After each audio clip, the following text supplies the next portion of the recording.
20세기의 철학의 거장으로 말하는 폴 사르트라는 그 철학자는 인생을 말할 때 이렇게 말합니다. 인생이 뭔가라고 말할 때 B와 D 사이에 있는 C다 이렇게 말합니다. 그래서 B는 버스, 태어나는 거죠. 그 다음에 D는 데스, 죽음. 그러니까 인간을 말할 때는 이 B와 D 사이에 B, C, D, 그 다음에 C는 초이스, 선택 이렇게 그는 말합니다.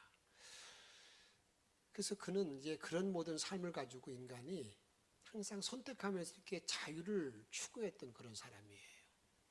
근데 그가 마지막에 이제 일생을 보내는 동안에 병상에서 그가 일기를 씁니다. 그 일기를 보게 되면 이런 일기를 써놓습니다. 절망이 나를 유혹하려고 온다. 내 눈이 보이는 이 세상은 더럽고 악하고 소망이 없다.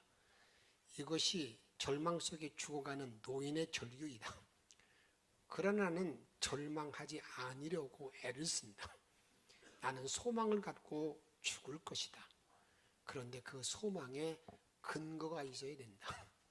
그러니까 마지막에 자기가 이게 시간이 점점 늙어가면서 병상에 있으니까 죽음도 앞두고 있는 걸 알지 않겠어요? 내가 점점 늙어가고 노인의 절규 가운데 나는 아무리 어떤 일이 와도 나는 소망 가운데 살기를 원한다. 근데 그 소망을 갖는다는 것이 말로만 소망 가져야 된다. 그게 아니라는 거예요. 뭐가 있어야 된다는 거예요. 그 철저하게 그 소망을 갖기 위해서는 어떤 근거가 있어야 된다. 그렇게 말했어요. 근데 이제 병이 점점 더해서 마지막에 폐부종, 폐의 질환이 생겼습니다. 폐부종이 생기고 난 다음에 의사가 이렇게 말합니다. 당신의 생명이 얼마 남지 않았습니다. 곧 죽을 겁니다. 죽음을 이렇게 선포하자 이 사르트르가 의사를 향해 욕을 합니다. 그럼 막 자기 있는 걸 집어 던집니다. 그러니까 자기가 지금 죽음을 앞에 놓고 감당하지 못하는 거죠. 내가 왜 죽냐는 거죠. 막 그러면서 이게 난리를 피고 있습니다. 여러분, 그 죽음의 공포 앞에서 그는 자유를 누릴 수가 없었습니다. 죽음 앞에서 그는 어떻게 보면은 보통 사람과 다르게, 보통 사람과 똑같을 뿐만 아니라 더 어떻게 보면 의사를 향해서 뭐 집어던지는 그런 일을 벌이는 사람이니까 여러분 더 못된 짓을 하고 있는 거죠. 이제 그가 세상을 떠나고 난 다음에 많은 언론들이 이렇게 말하는 겁니다. 그는 이렇게 자기가 자유를 외쳤는데 인간이 살아가는 모든 삶 속에서 우리는 자유를 가지고 살아야 되는데 그렇게 마지막 죽을 때 이렇게 비참하게 이렇게 죽었을까라고 하는 많은 논쟁들이 그런 글들이 많이 쓰여지게 되었습니다. 그런데 그가 인간을 말할 때 어떻게 말했었어요? 인간을 말할 때 B와 D 사이에 있는 C를 잘 택하면 우리 인간은 좀 행복할 수 있다. 거기에 인간이 자유를 누릴 수 있는 거다라고 말했는데 그는 B와 D 사이에 있는 이런 초이스는 알았는데 가장 중요한 뭘 몰랐냐면 크라이스트, 예수를 알지 못하는 거예요. 예수를 알지 못했기 때문에 그는 돌아갈 고향이 없는 사람이 되어서 그냥 죽을 때 그 몸부림치고 죽었다 그 말입니다. 우리가 죽음이라는 게 뭡니까? 죽음이라는 것은 이렇게 잠시 옮기는 거잖아요. 이렇게 옮겨지는 건데 그런 모든 일 가운데 이 사람이 그렇게 그래서 이제 이런 언론에 이런 많은 것들이 드러나니까 어느 사람이 댓글을 달았어요. 무슨 댓글을 달았냐면 그 사람은 사르트르라는 사람은 신앙인이 아닙니다. 신앙인 아닙니다. 그렇게 말합니다. 다시 말하면 이 사르트르라는 사람은 돌아갈 고향이 없는 사람이었기 때문에 그렇게 난리를 피고 죽었다 이렇게 말했다 그 말입니다. 돌아갈 고향이 없는 사람, 여러분, 이 땅에 살고 있는 모든 사람들 가운데 사람들이 내가 돌아갈 고향이 없는 사람이 정말 불쌍한 사람입니다. 내가 이 세상에 살고 있는 날 동안에 자기는 내가 뭘 가지고 있고 뭘 누리고 엄청나게 내 가문이 어떻고 아무리 많은 자랑을 한다 하더라도 인간이 돌아갈 고향이 없는 사람, 이런 사람은요, 아무리 최고의 지성을 가진 사람이라 할지라도 정말 비참한 삶을 살아가는 사람이라는 것을 우리가 알아야 된다고 말입니다. 오늘 본문의 말씀은 우리 예수님께서 돌아갈 고향이 있는 것을 알려주기 위하여 제자들에게 이렇게 말합니다. 야, 제자들에게 이제는 가르치는 모든 말씀 가운데 하신 말씀이, 야, 내가 말이야 너희들에게 돌아갈 고향이 있는 사람으로서의 길을 안내하겠다. 아무것도 염려하지 말아라. 하나님을 믿으니 또 나를 믿으라. 이렇게 말씀하고 있습니다. 내가 너희를 위해서 거처를 예비하고 난 다음에 내가 다시 와서 내가 있는 곳은 너희를 이렇게 안내하겠다. 너희들이 그걸 다 안다. 이렇게 말하는 거예요. 여러분, 그때 이제 여러분 항상 의심 많았던 도마라는 그런 제자가 있잖아요. 그 제자가 이런 말을 합니다. 아니, 내가 주님도 잘 알지 못하고 주님이 지금 어디로 갈지도 알지 못하는데 죽어서 가는 곳을 어떻게 내가 압니까? 모릅니다. 라고 얘기를 하니까 오늘 6절 말씀 보게 되면 이렇게 주님이 안내를 해줍니다. 같이 한번 14장 6절 말씀을 읽도록 하겠습니다. 예수께서 이르시되 내가 곧 길이요 진리요 생명이니, 내가 길이야, 내가 생명이야, 내가 진리야. 나로 말미암지 않고는 아버지께로 올 자가 없어. 그 아버지께 올 사람, 천국 갈 수 있는 사람은 내가 길 안내, 나의 길 안내를 받아야 올 수 있다는 사실을 우리들에게 말씀하고 있습니다. 돌아갈 그러한 고향은 예수를 통해서만 갈 수 있다. 그게 길이라고, 그게 진리라고, 생명이라고 우리들에게 말씀하고 있다. 그 말입니다. 예수님을 인하여 풍성한 영원한 하늘나라에 분명히 갈 수 있다는 것을 말하면서 이 생명이 있는 모든 사람들은요, 이 땅에 살고 있는 날 동안에 풍성한 삶을 살아가는 거예요. 남이 맛보지 못하는 평안을 맛보고 남이 누리지 못하는 그런 은혜가 나에게 항상 흘러넘치는 삶을 살아가는 자, 이 사람이 누구냐? 돌아갈 집이 있는 사람, 고향이 있는 사람의 길인 것을 우리에게 말씀하고 있다 그 말입니다. 우리가 살고 있는 이 대한민국에도요, 돌아갈 고향이 있다는 사실을 분명히 말하고 있는 흔적, 그 흔적을 말하는 곳이 있습니다. 그곳이 어디냐면 양화지나 마포의 양화지라는 곳에 가게 되면 외국인 묘지라고 되어 있지만 사실은 그것은 선교사들의 묘역입니다. 선교사들. 이 땅에 와서 선교했던 사람들이 마지막 세상을 떠나고 난 다음에 이제 그 땅에 묻힌 사람들입니다. 그들은 자기가 태어난 고향에 가지 아니하고 한국 땅에 묻히기를 원하고 묻혔던 사람들이 500명 정도가 그곳에 있습니다. 그 중에 한 사람이 누가 있냐면 윌리엄, 여러분들에게 헐버트라는 사람이 있어요. 헐버트 선교사. 이 사람이 한국 땅에 와서 그 사람은 어떤 일을 한국을 너무 사랑해서 자기는 자기 고향보다도 한국을 더 좋아하는 사람이, 조선을 더 좋아하는 사람이라고 자기를 이렇게 소개했습니다. 한글도 무척 사랑했던 사람입니다. 그리고 그는 다음에 이 나라가 1905년 일본에 의해서 외교권과 재정권이 박탈당하는 을사늑약, 우리 을사보조약이라는 을사늑약이 그런 맺어졌을 때에 정말 마음이 아픈 마음을 가지고요, 어떻게 하면 이 민족에게 희망을 줄까라고 생각하는 마음을 가지고 고종 황제를 만나게 됩니다. 고종이 이 헐버트에게 이런 일을 부탁합니다. 세계에서 만국평화회의가 열리게 되는데 그곳에 가서 이 한국의 입장을 대변해달라고, 설명해달라고 하는 그러한 일을 부여받게 됩니다. 그래서 그는 이준과 함께 해외에 가서 갔지만 여러분 일본의 방해로 말미암아서 그 뜻을 이루지 못하고 돌아오게 되는데, 이 사람은 YMCA 이사장도 했고요, 우리나라의 최초의 지리 교과서도 만들었던 사람, 이게 헐버트 선교사입니다. 그가 여러분들에게 마지막 죽을 때에 이렇게 글을 써 놓았습니다. 그의 묘비에 보게 되면 1863년 미국에서 태어나 1949년 한국에 별세하였다. 그럴 때 나는 웨스트민스터 사원보다도 한국 땅에 묻히기를 원하노라. 이런 말을 묘비로 써놓고 이 땅에 묻히게 되었습니다. 여러분 한국 땅 그 양화진 묘지에 가게 되면은요, 참 여러 사람들의 선교사들의 그러한 흔적들을 많이 보게 되는데, 어떤 사람은요 이 땅에 와서 3개월도 안 돼서 풍토병으로 죽은 자녀가 있고요, 어느 사람은 이런 말 한 사람도 있습니다.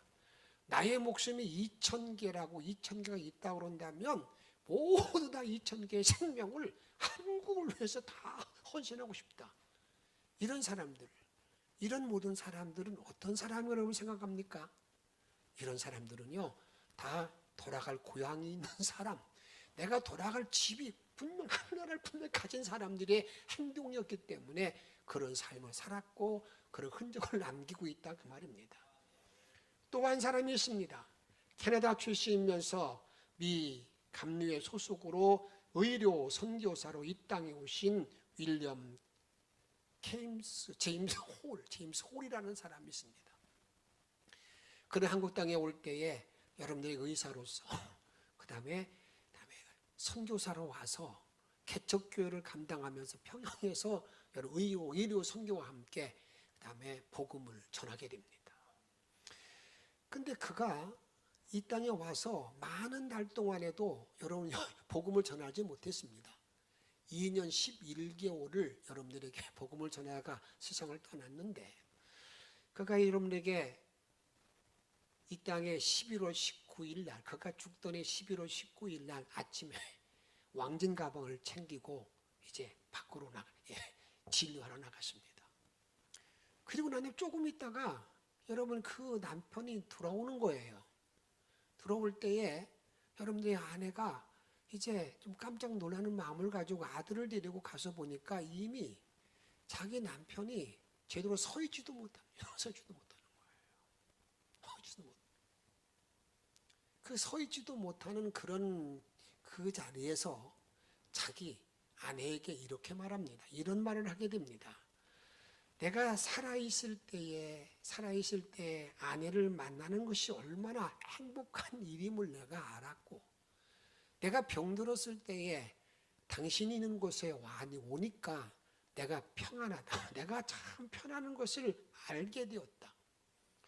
그의 온도는 섭씨 40도가 넘는 고열의 그러한, 그가 마지막에 한 말이 어떤 말이었냐면, 그가 한 말은 한 줄 다 하지도 못합니다. 당신을 사랑하고 I 그냥 love you. 그 말하고 그는 24일에 석양이 그 다음에 물들 무렵에 예수님 품에 안겼습니다. 그의 부인은 미국에 잠시 들어갔다가 다시 나와서 남편의 사역을 계속했습니다. 그의 사역, 그 아내의 사역을 계속하는 가운데 아내가 우리가 여러분들 지금 남아있는 흔적 가운데 크리스마스 실, 그것이 이 홀 부부라고 말하는 제임스 홀이 여러분이가 창시해서 지금까지 그렇게 결핵대출을 위해서 우리가 쓰고 있는 걸 알게 됩니다. 사랑 여러분, 왜 이들이 이 땅에 와서 이렇게 그들의 삶을 마치게 되었을까요? 지금은 전 세계가 한국에 대해서 가보고 싶은 나라라고, 이곳에 가서 케이팝 문화도 보고 이곳에 가서 경주도 보고 막 그런 얘기를 많이 하고 옵니다만, 여러분 그 당시에는 한국은 어떤 한국 땅이었습니까? 은돈의 땅이고 누구도 가볼 수 없는 땅, 너무나 미개한 땅, 여러분 먹거리 제대로 없는 땅, 여러분 그런 너무나 처참하고 비참한 그런 땅이었는데, 그들이 자기들의 모든 걸 다 내어 던지고 이 한국 땅에 와서 이 땅에 묻히게 된 모든 이유가 어디 있는 겁니까? 그건 다른 데 있지 아니합니다. 단지 그들에게는 내가 돌아갈 고향이 있는 사람들이었기 때문에, 내가 돌아갈 천국이 있는 사람들이기 때문에, 아직도 복음을 알지 못하는 자에게 그들에게 내가 복음을 전하자, 내가 그들에게 생명을 주자, 이 마음 때문에 와서, 때로는 여러분 오래 살지 못하고 일찍 세상을 떠났지만 그런 삶을 살다가 이 땅에 묻힌 자들의 묘역이 그곳이라 그 말입니다. 우리는 지금 우리가 주님의 마음을 가지고 2025 여러분들에게 총력전도를 위해서 우리가 애쓰고 있습니다. 내가 그런 일을 감당할 수 있는 자가 어떤 자라고 생각하십니까? 내가 정말 아직까지 내 안에 그의 생명이 내게 꿈틀거리고 있고, 아직까지 그 복음, 생명이 없는 나의 가족이나 내 친척, 이웃들에게 여러분 복음을 전할 수 있도록 하는 모든 일들은 어디에서 근거가 되느냐? 여러분 돌아갈 고향에 있는 사람들을 통해서 그 일이 이루어진다는 사실을 여러분 기억하시길 바랍니다. 제가 먼저 이 시간 축복하는 것은 오늘 참여한 모든 분들이, 우리 영천의 모든 성도들이 다 함께 예수를 나의 구주로 삼고 그 예수의 은혜로 말미암아, 예수를 믿음으로 말미암아 돌아갈 고향에 있는 복된 종들의 삶이 다 되어지기를 주의 이름으로 축복합니다.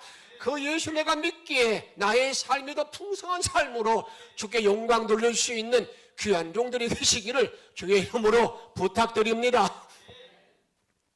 사도행 7장에 보게 되면 돌아갈 고향에 있는 스데반의 이야기가 기록되어 있습니다. 이 스데반이라는 집사는요, 예수의 생명이 자기 이 마음속에서 꿈틀거릴 때에 거기에 모여있는 예수를 따르는 모든 자들에게 박해를 거하기 위해서 모여있는 많은 사람들에게 복음을 전합니다. 여러분 예수의 말씀, 하나님의 말씀을 전하게 됩니다. 그들이 말씀을 전하게 될 때에 그들이 마음의 찔림을 받기도 합니다. 그런데 마음의 찔림을 받으면 바로 회개하고 주께 돌아오면 되는데, 여러분 사람이요 하나님의 말씀을 듣고 난 다음에 찔림을 받고 바로 돌이키는 것, 그게 여러분 쉽지 않습니다. 주의 말씀을 듣고 내가 바로 순종하고 회개하는 모든 것이 되면 너무나 복된 길인데, 여러분 사도행 7장에 보게 되면 어떤 일이 벌어지게 됩니까? 여러분들이 스데반의 말을 듣고 그들이 여러분들에게 그 찔림을 받았지만 결국 스데반을 향해서 죽이고자 돌을 던집니다. 돌을 던지는 거예요. 그 돌을 던질 때 돌에 맞으면서 이 스데반, 돌아갈 고향에 있는 스데반이 한 말을 한번 보십니다. 이렇게 그는 외치고 있습니다. 사도행 7장 59절에 보게 되면 그들이 돌로 스데반을 치니 스데반이 부르짖어 이르되 주 예수여 내 영혼을 받으시옵소서. 예수님 내 영혼을 받아주세요, 내 영혼을 받아주세요 하고 외치고 난 다음에 그의 얼굴이 어떻게 해서 그 말을 할 때도 여러분 얼굴이 천사같이 환하게 밝은 얼굴을 가지고 60절 말씀 같이 읽습니다. 무릎을 꿇고 크게 불러 이르되,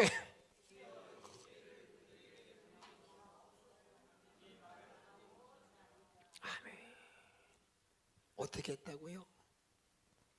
그가 돌 던지는 자들을 향해서 무릎 꿇고 얼굴이 천사 같은 얼굴을 가지고, 아버지 이 죄를 저들에게 돌리지 마세요. 저들을 돌리지 마세요.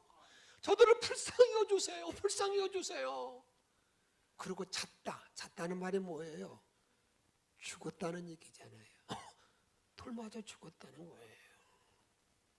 그런데 이렇게 이런 믿음을 가지게 된 모든 근거가 어디 있었을까? 어디에서 출발해서 이런 스데반이 마지막 돌 맞으면서 얼굴이 천사같이 빛나는 얼굴을 가지고 아버지 저들에게 죄를 돌리지 마세요 하고 죽었을까?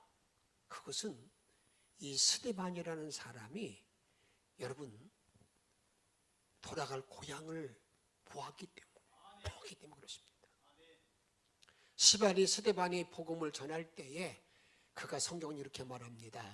그가 하늘을 우러러 보았다. 하늘을 쫙 열린 하늘을 쳐다보았어요. 그때 성경에서 나와 있는 모든 말씀 가운데 하늘 문이 활짝 열리고 난 다음에요. 하늘 보좌가 모입니다. 하늘 보좌. 그리고 난 다음에 예수님께서 그 스데반의 하는 일을 보고 너무 예수님이 감동이 된 거예요. 앉아서 스데반의 일을 보지 못하고 서서 이렇게 내려다보는 걸 그 장면을 쫙 보게 됩니다. 예수님께서도 이 스데반이 그 많은 사람들 앞에서 이 생명의 복음을 전하는 모습에 너무나 감동되어서 서서 보고 봤다는 겁니다. 이것을 성경이 이렇게 말하고 있습니다. 사도행 7장 55절에 보게 되면 스데반이 성령 충만하여 하늘을 우러러 주목하여 하나님의 영광과 및 예수께서 하나님 우편에 뭐라고요? 서신 것을 보고 서서 지금 예수님이 앉아 있을 수가 없어요. 저 스데반이 하는 일을 보니까 생명 대걸고 복음을 전하고 있는 저 스데반을 보니까 예수님이 서서 딱 서서 내려다보고 계신다 그 말입니다. 그 모습을 보고 난 다음에 스데반이 여러분 가만히 있을 수가 없었습니다. 뭐라고 이렇게 말합니다. 말하되 56절에 보니까 말하되 보라 하늘이 열리고 인자가 하나님 우편에 서신 것을 뭐 했다고요? 내가 본다. 우리 주님이 지금 서 계셔 나를 지금 응원하고 있는 걸 본다 그 말이에요. 이 말을 했을 때에 거기 모여있는 유대인들이 지금까지 스데반의 말에 대해서 찔림을 받아서 우리가 잘못했구나, 하나님께 내가 죄를 지었구나, 그런 찔림이 있었는데 갑자기 눈을 들어서 자기들은 눈은 보이지 않는데 하늘 보니까 하나님 보좌가 보인다고 말하니까 어떤 생각이 드는 거예요? 이 정신 나간 녀석 같으더라. 하나님 모독자라고 생각하면 돈을 던져 죽이잖아요. 사랑 여러분, 이 땅에 살고 있는 날 동안에 저와 여러분들은요, 내가 돌아갈 고향이 분명히 있는 사람들은 아무리 돌이 나에게 둘러와도 어떤 환경에 처해 있다 하더라도 누구를 볼 수 있는 거예요? 예수님을 볼 수 있는 눈이 활짝 열리는데 그게 영안이 열렸다, 영안이 열린 자의 모습이라 그 말이에요. 저는 여러분들이 믿음의 길을 걸어가는 가운데 내가 이 땅에 예수를 믿고 난 다음에 내가 바라는 것이 수없이 많잖아요. 이것도 있고 저것도 있고 많은 것들 다 때로는 다 내가 얻어야 될 것들입니다. 그게 다 필요한 것들입니다. 그런데 그런 것들이 다 주어진다 하더라도 예수의 생명, 돌아갈 내 집이 없으면 아무 의미가 없다는 사실을 기억하시면서 이제 남은 모든 생을 살아가는 동안에 우리 주님만을 생각하며 그 주의 은혜와 능력 가운데 살아갈 수 있는 저와 여러분의 생이 되시기를 주의 이름으로 축복합니다. 하버드 대학의 신경외과 의사였던 여러분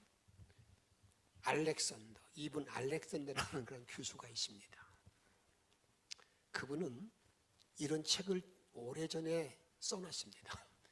나는 천국을 보았다. 나는 천국을 보았다는 거란 글을 써놓았는데 그는 이렇게 말하는 사람이었습니다. 우리 인간의 의식으로 말미암아서 내 뇌가 만들어진다. 뇌가 만들어진다. 우리 인간의 의식 때문에 뇌가 만들어진다 그 말입니다. 저는 이렇게 뭐 그런 내용에 잘 알지 못하지만 그의 표현대로 말한다면 뉴런 세포, 이 뇌에서 뉴런 세포가 있는데 그 뉴런 세포가 여러분들에게 그 어떻습니까? 그 시냅스 연결부에 딱 붙이게 되면 불꽃이 탁 일어나 가지고 그게 의식이 생긴다는 거예요. 생긴다. 그래서 뇌가 없어지면 인간 의식도 다 없어진다. 그런 것을 주장하는 사람이기 때문에 그는 여러분 영생도 믿지 아니하고 부활도 믿지 아니하고 저는 아무것도 믿지 않는 그런 사람이었어요. 그런데 그에게 엄청난 일 하나가 자기 인생을 완전히 바꿔놓는 그런 시간이 있었습니다. 2008년 어느 날 그의 나이 54세가 되었을 때에 그가 의사인데도 불구하고 희귀한 병이 들어가지고요. 7일 동안 혼수 상태에 빠졌습니다. 7일 동안. 이 혼수 상태에 빠지고 난 다음에 그가 그 자리에 혼수 상태에 빠지고 난 다음에 자기는 지금 분명히 내 의식도 아닌 건데 자기 눈앞에 펼치되는 걸 보니까 너무너무 신비한 거예요. 이렇게 아름다운 세상이 있다니? 이렇게 참, 이것이 뭐야? 내가 이게 뭐야? 그런 생각을 하면서 그가 혼수 상태를 지금 지나고 있는 겁니다. 결코 꿈도 아니었습니다. 의식의 산물도 아니었습니다. 실제 현실로 그렇게 나타나는 거예요. 그의 말에 표현한다면 이런 겁니다. 자기 자신이 여러분들에게 생명이 태어날 때 어디에 놓이게 되는 겁니까? 우리가 생명이 잉태하면 이 태반이라고 그래서 태반이 자궁에서 이렇게 있게 되잖아요. 근데 그 태반에 있을 때 어미에게 탯줄로 다 연결되어 가지고요. 사람이 먹기도 하고 이렇게 자라게 되는 거잖아요. 다 자라게 되는데 근데 그 태반으로 있을 때에는 그게 그 물에서 떠다니는 거거든요. 자기 상태가 마치 그렇고 그런 상태인데 밖에가 보이는 거야. 자기가. 이해할 수 없잖아요. 자기가 지금 그렇게 그런 상황에 놓여 있는데 밖에가 자기 어머니가 보이는 것처럼 이렇게 보이는 거예요. 그래서 그가 이렇게 말합니다. 한번 생각해 보라고. 내가 이 태아라는 것은 어머니의 생명줄처럼 연결되어 있는 곳에 있지만 그 태아가 어머니 얼굴을 볼 수가 있어요, 없어요? 없지요. 그렇기 때문에 이런 말하면 되는가 안 되는가 잘 생각해 보세요. 그 태아가 어머니 얼굴은 볼 수 없지만 어머니는 없다라는 말은 맞아요, 틀려요? 그건 무슨 말인지 모르겠어요? 앞에는 네, 이 태아가 엄마는 없어. 맞아요, 틀려요? 틀리는 말이죠. 자기가 이 뱃속에 있을 때, 그 태아로 있을 때에, 그 태반에 있을 때에 여러분 밖에 누구도 볼 수 없지만 누구는 있어. 어머니가 계신 것과 똑같다는 거예요. 지금 자기 상태 그런 상태라는 거예요. 마치 어떻습니까? 인간이 이 땅에 여러분 있을 때에 내가 이 세상에 하나님을 내가 볼 수 없잖아요. 하나님 얼굴을 본 적이 없어요. 그러게 많은 사람이 말합니다. 하나님 어디서 하나님 보여줘봐. 내가 믿을 테니까 보여달라니까. 그럼 뭐라고 해요? 여러분 이제 앞으로 내가 그런 하나 알려드려요. 여러분들과 자꾸 하나님 보여달라고 그러면 이렇게 얘기하세요. 영안 좀 열려봐. 그럼 보여줄게. 영안 열리면 보이거든요. 근데 마찬가지예요. 이 땅에 살고 있는 사람들이 어떻습니까? 내가 하나님 본 적이 없다고 하나님 없어. 그렇게 말하는 것은 여러분 이 교수가 말하는 것은 내가 지금까지는 그런 삶을 살았는데 제가 7일 동안 그 혼수 상태에서 지나다 보니까 내가 큰 미련한 놈이었구나. 정말 어리석은 자였구나. 내가 보지 못했던 하나님 안 계시다고 말하는 것, 이게 뭐라는 겁니까? 정말 내가 미련한 놈이구나. 그걸 알게 되었습니다. 그리고 나서 이제 이 땅에서 내가 천국이 보이지 않는다고, 천국이 없다, 천국 어디 있어? 그것도 정말 미련한 자의 일이다 그 말이에요.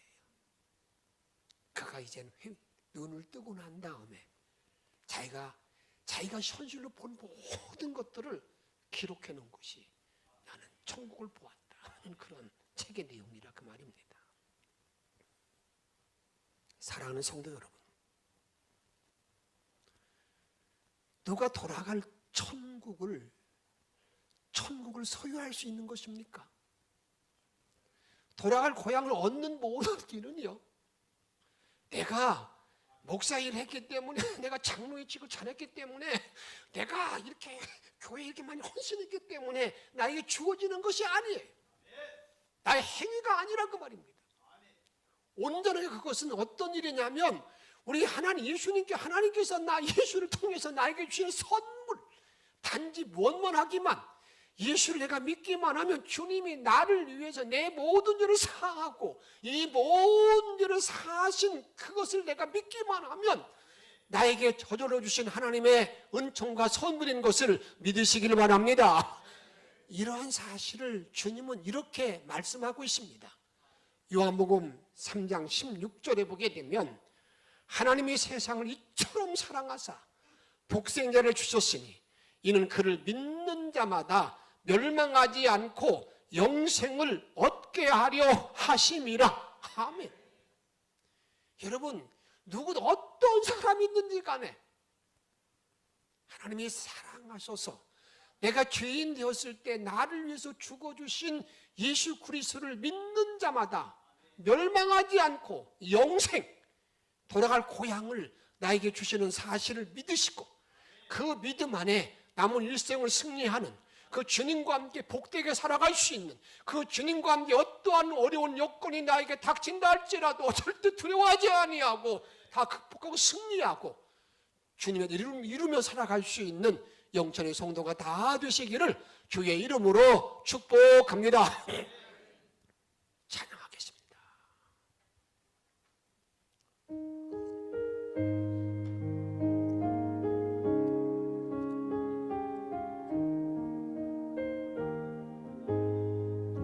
내 영혼이 은총 입어 중한 죄짐 벗고 보니 슬픔 많은 이 세상도 천국으로 와도다. 할렐루야 찬양하세. 내 모든 죄 사함받고 주 예수와 동행하니 그 어디 나를 알아. 주의 얼굴 뵙기 전에 멀리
할렐루야 찬양하세 내 모든 죄 사함받고 주 예수와 동행하니 그 어디나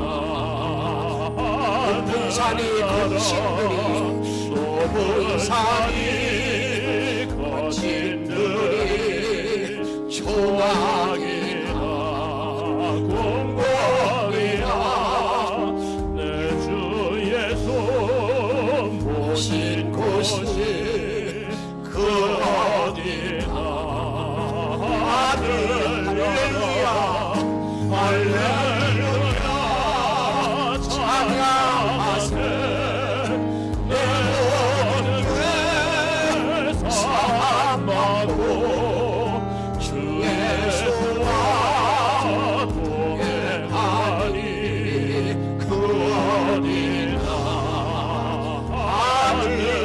하늘나라. 사랑 여러분, 돌아갈 고향이 있는 자로서 이 땅에 사는 어디든지 간에 하늘나라의 기쁨으로 살아가기를 바라는 마음으로 오늘 주실 말씀을 기억하며 함께 통성으로 기도하겠습니다. 생명의 주님을 원하며 주시는 원합니다. 도와주셔서 주를 섬기고 사랑하시는 믿음의 종들에게 주시는 원합니다. 원합니다. 영광을 주셔서 불러주시는 원합니다. 이제 하나는 능력을 할지라도 돌아가고 없는 불쌍한 자를 도와주시옵시고 너희를 섬기고 사랑할 수 있는 모든 믿음의 종들이나 되어줄 수 있도록 아버지 인도하여 주옵소서. 성령 큰 권능과 능력으로 아버지 앞에 영광 들려 들어갈 수 있도록 도와주시는 원합니다. 아버지 함께 돌보서 인도해 주시는 원하나이다. 모든 속에 살아가시는 믿음의 종들에게 도와주시는 원합니다. 남미로 얘기로 합니다. 이들이 모든 만으로 섬겨 사랑하는 마음으로 도와주셔서 오늘 여러분께 도와주시옵시고 주의 은혜 속에 살아갈 수 있는 목표한 자리에 들어가기를 원합니다. 오늘 능력으로 함께 도와줄 줄로 믿습니다. 오늘 생명력으로 하나님만 바라보며 나아가기를 원하나이다. 오늘 함께 도와주고 주시옵소서. 오늘 아버지 도우시옵소서. 아버지 우리를 정말 도와주시옵시고 오늘 여기는 자로서 이제 우리 이 홍이와 총력전을 잘 감당하게도 주시기를 원합니다. 이를 목탄 삶을 살아갈 때마다 아버지 그 영광의 능력이 넘쳐날 수 있도록 우리 주님 도우시고 이끌어 주시옵소서. 예수님의 이름으로 간절히